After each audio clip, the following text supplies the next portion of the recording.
Happy birthday to you ji. Cake shake है तो फिर बुलाओ जी। ऐसे ही तुम बुढ़े होते रहोगे, उससे क्या मतलब बताओ जी। हैप्पी बर्थडे टू यू हाँ जी। तो इस पे इतने खुश क्यों हो ऐ भाई, तुम तो बरसों पहले ही निकल चुके हो, तो बर्थडे वाला नाटक ये क्यों है भाई।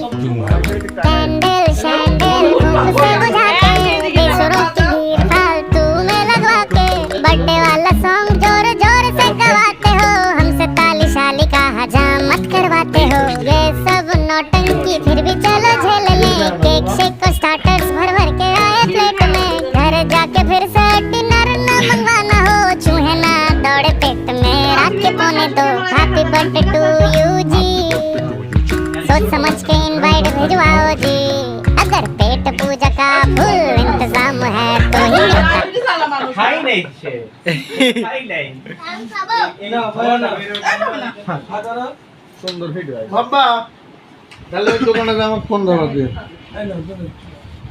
নাও নাও নিতে হয় নিতে হয় আর নিতে হয় না নাও নাও নাও নাও নাও ভিডিওটা হোয়াটসঅ্যাপে দিয়ে দিয়ে